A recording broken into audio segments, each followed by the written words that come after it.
Hi, and welcome to Stories That Shape Us. My name is Joanna Daniel. So this week I've been dealing with domestic abuse and some of the things to look out for. I've asked you to challenge your unconscious bias. I've also talked about the difference between an abusive relationship and a difficult one. The difference between an abusive marriage and a difficult one. And that was, I think I did that on Sunday. I just want to go a little bit deeper in just talking about some of the specific differences between a difficult marriage and an abusive marriage.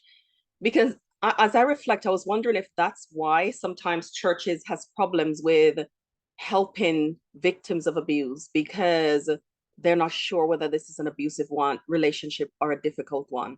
I know that culture plays a massive role in what we see as an abusive relationship and what's a difficult one.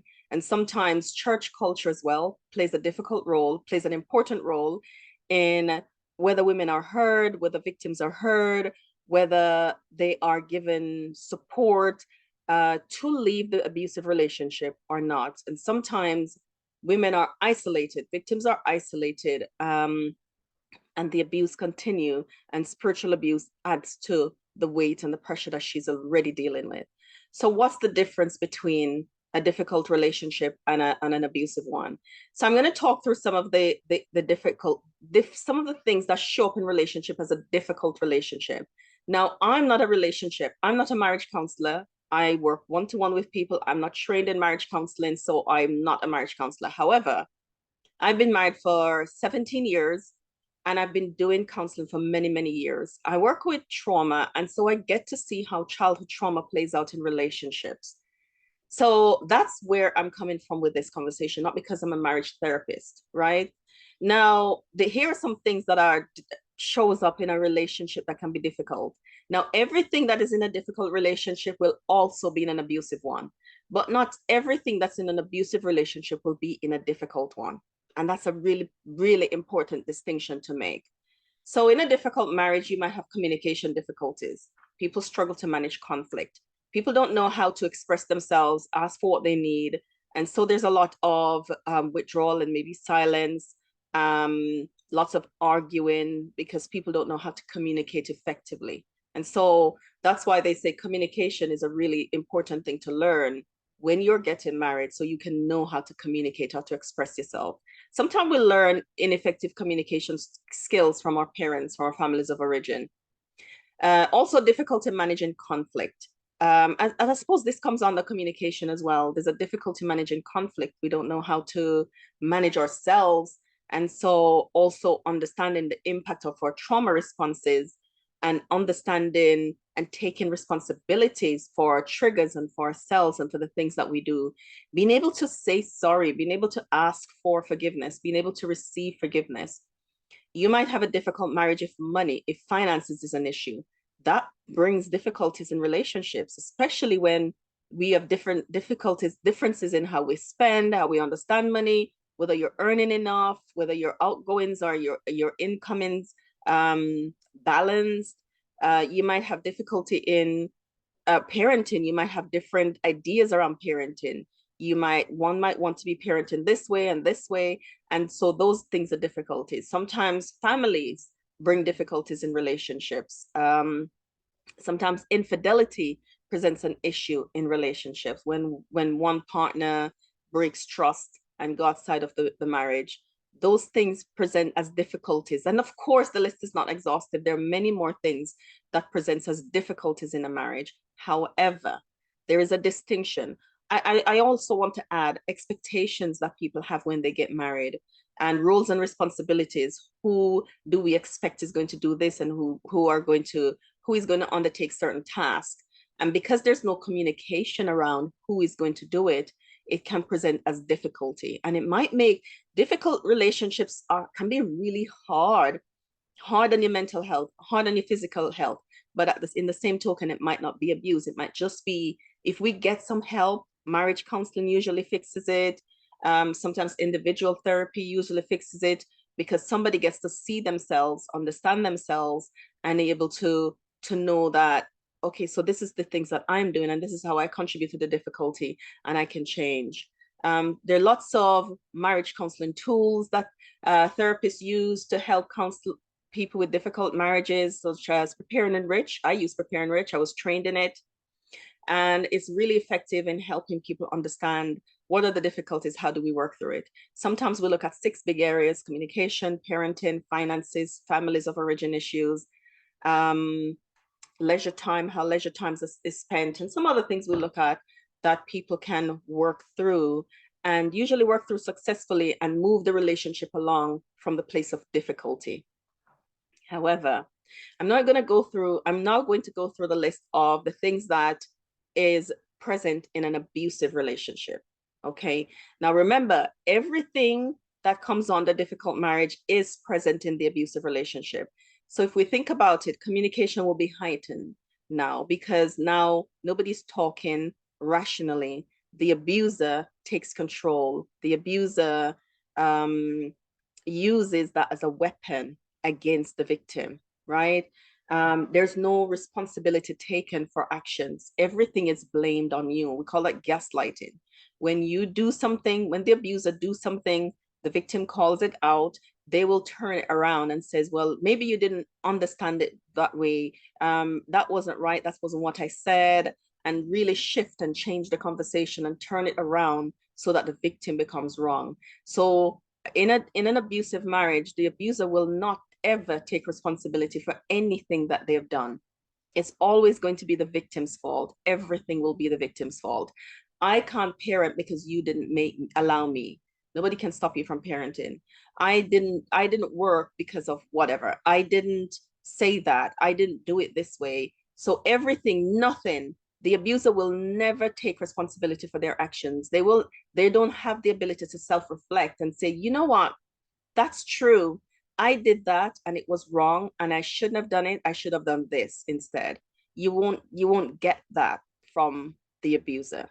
So in an abusive relationship, there's manipulation and control.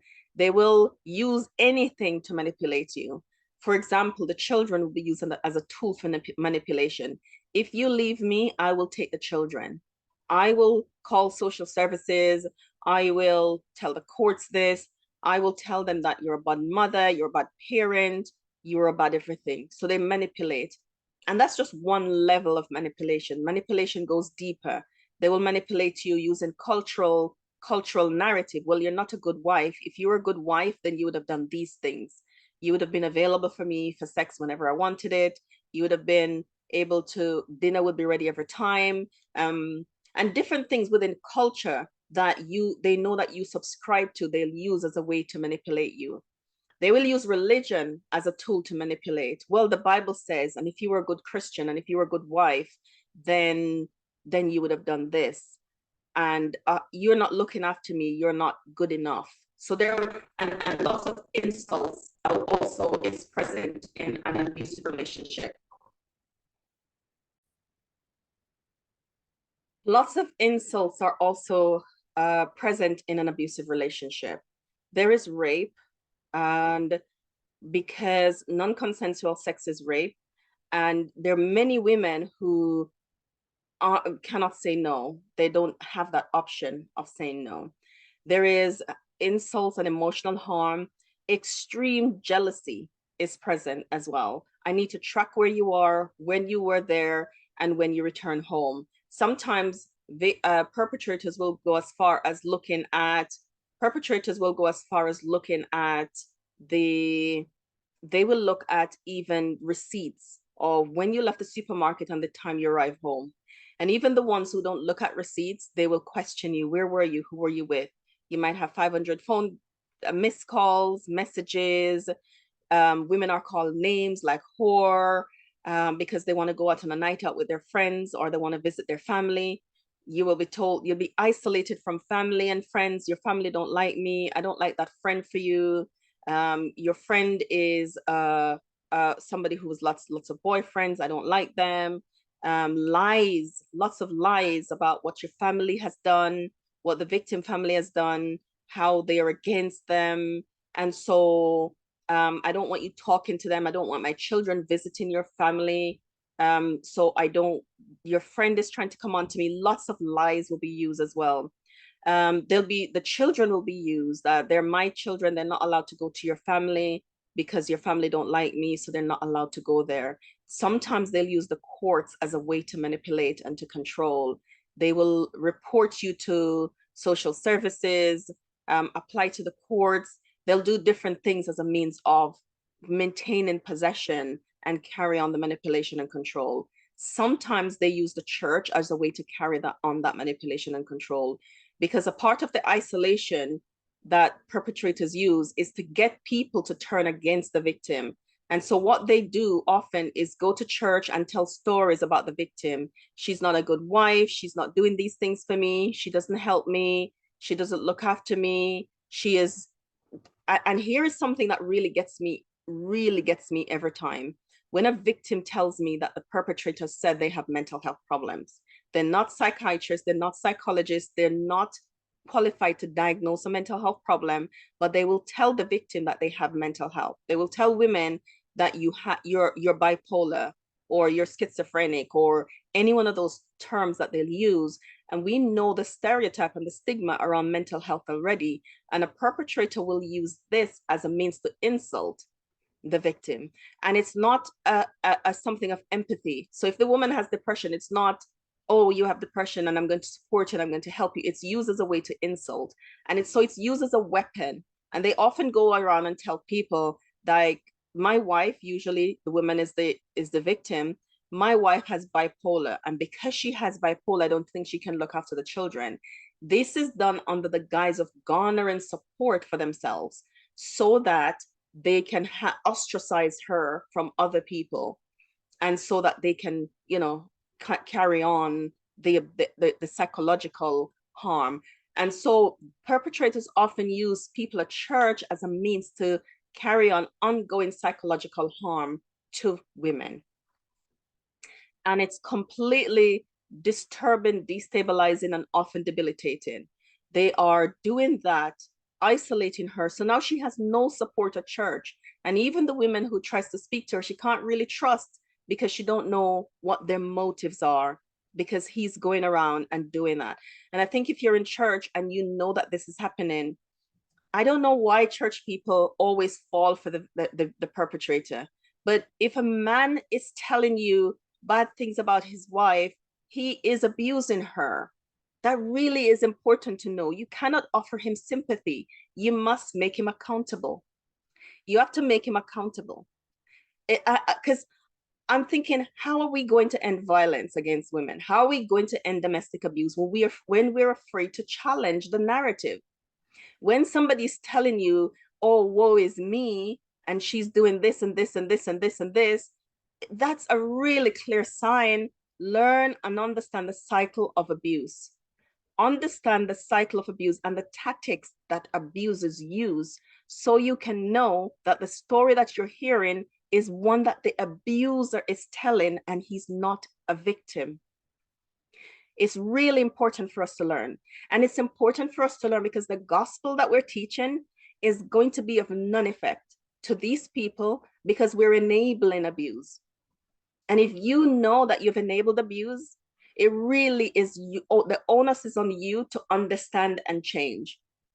And that's why I did on a couple of days ago, I did challenging your unconscious bias, because we need to know that we have biases against abuse. We have biases.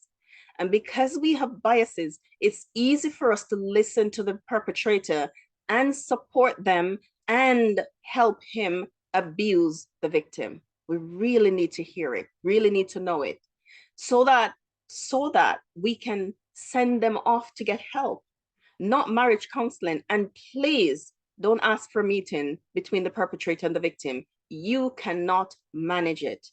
Send them in different directions to get help. Don't attempt it. Right.